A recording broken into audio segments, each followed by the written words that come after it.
Hello humans, Master DinnerFlax here, bringing you the low quality content you deserve. And today I'm going to do some test hands. I played a guy in a room and won, and after he left I'm like, you know what, this is a good time to just keep the room up so I can do some test hands with Chaos Blade. So yeah, let's get into it.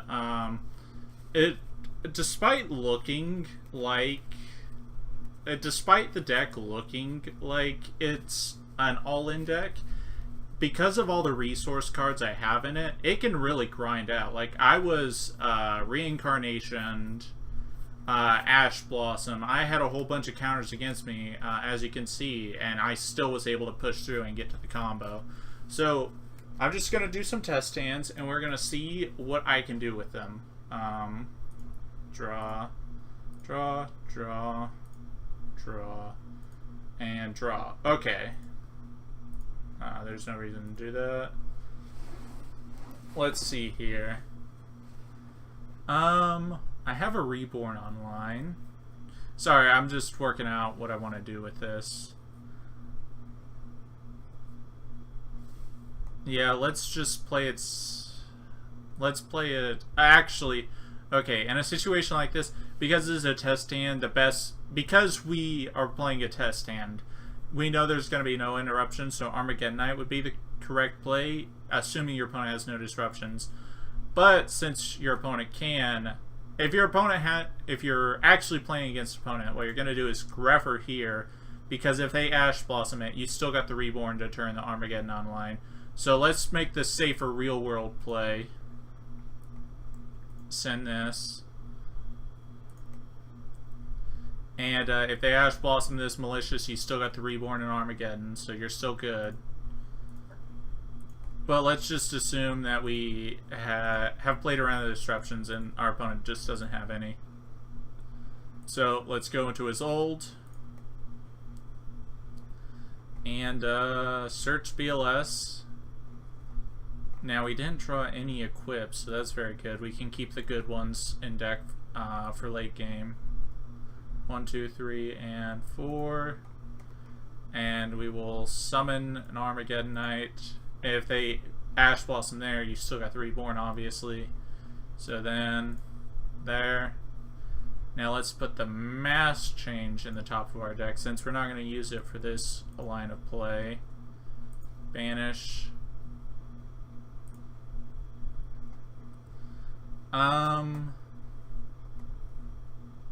We have a Reborn. So what I'm going to do here is link 3 into Summon Sork just to do a little bit more deck thinning. It's going to thin the deck by 2 more before we resolve Charge Warrior. So we'll summon Shadow Mist from deck because it's pointing to Malicious. This will be banished. This will go to grave. Stardust Charge Warrior will be Chainlink 1. Shadow Mist will be Chainlink 2. So we'll add this, and now we'll draw a card. Oh, Jesus. TLDR, if you ever draw a Soul Charge, your only point is to get 4 level 4 warriors in the grave to just make, crap, I can't remember his name. It's a weird name. This guy. When you draw a Soul Charge, that's your only point, because this literally wins you the duel. So we're going to actually put that at the bottom of our deck, because it's really stupid. Alright, Chaos Zone. That's a more fair draw. So now we're going to make Beatrice, and we'll detach, and is really interesting right here. So I think, yeah, we're gonna send this obviously for the negation. But now that we have Chaos Zone, we'll set up for a next turn Dark Law.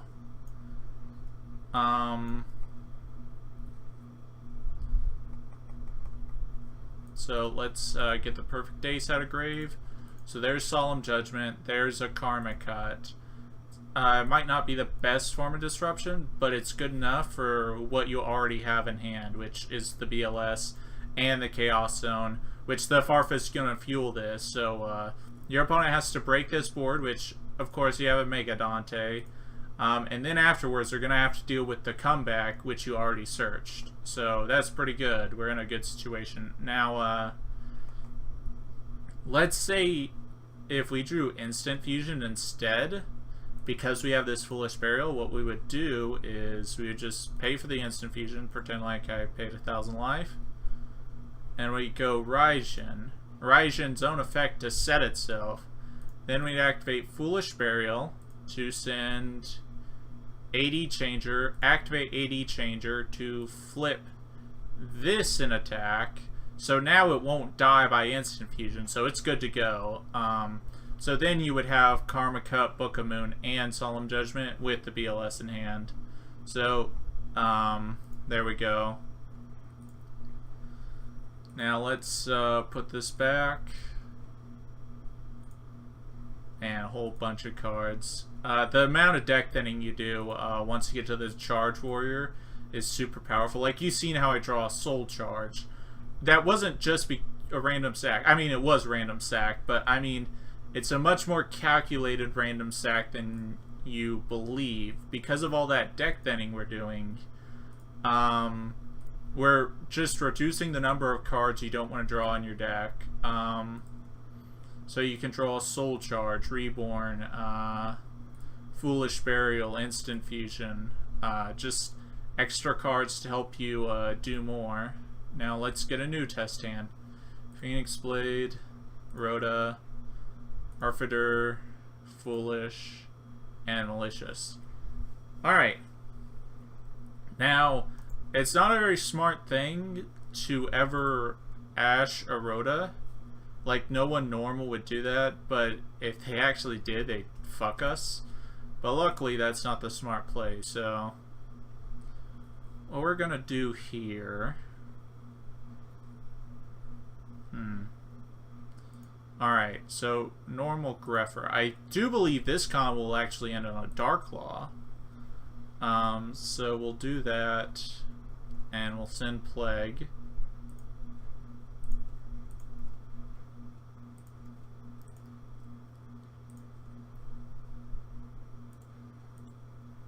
Now we'll set up for this.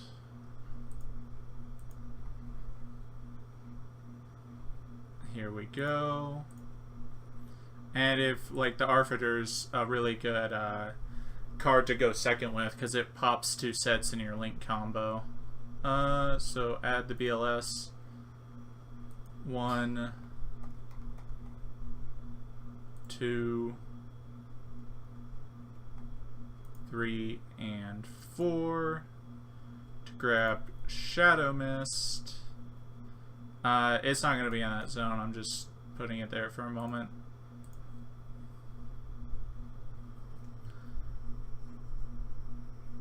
So, I could go Beatrice. But losing the Dark Claw and the Charge Warrior draw. But at the same time, I could go Dark Claw Omega. So let's stack this.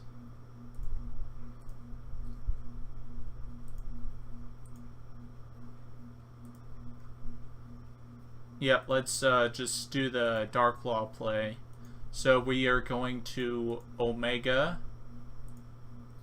which I'll put Plague Spreader back for later.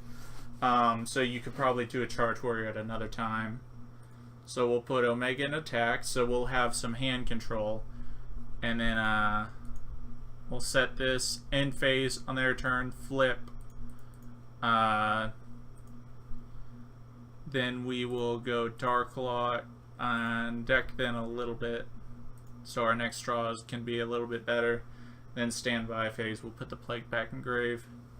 So yep, that's another thing. Let's do one last test hand. You know what? Let me think about this,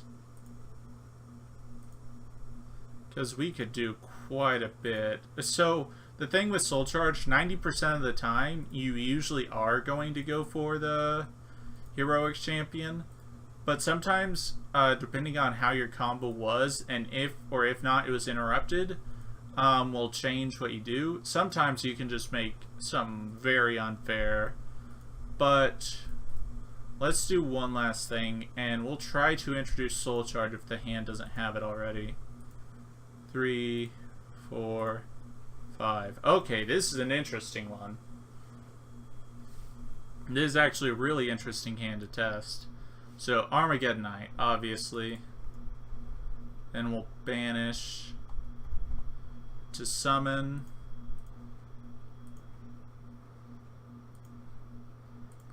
This might not end on very many disruptions, just because I drew the AD changer, which is kind of rough, but it's alright.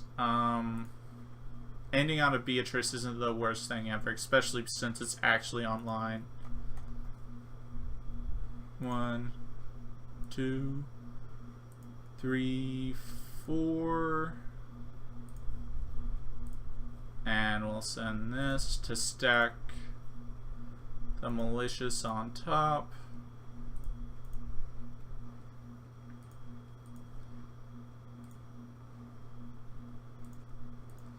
There we go. And now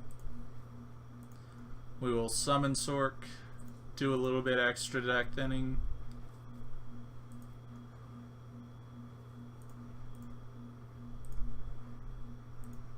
Oh, god damn it. I'm not gonna get that back actually, because he's not here. So that's unfortunate. So that's not the right play. Hold on. And then we'll grab Vion and draw a card. And draw. Oh. So. This is a rough one. What we're gonna actually do is we're gonna, like, kill off our Beatrice. We're gonna kill it off. Like, we're gonna make it useless. But instead, we're going to have an online Raijin. We're choosing the Raijin over the Beatrice. So we're gonna Farfa it. Yeah, there's nothing helping it. Like, drawing the AD changer. Like, there are a lot of Garnets, but most of the time you can fix your hand. As long as you just draw one of the Dark Warriors. Then end phase, we will get it back. We have no targets for Beatrice anymore, so like on their draw phase, you'll just go ahead and send. See if you can like bait out Ash Blossom or something. Just send a random warrior, something you don't want to draw. Deck then for later, try to get it to a Soul Charge or Reborn, and Raijin will be the actual disruption. So yep, that's about it. Thank you all for watching. Hopefully you enjoyed this video, and yeah, remember, Master DinnerFlax will take your soul.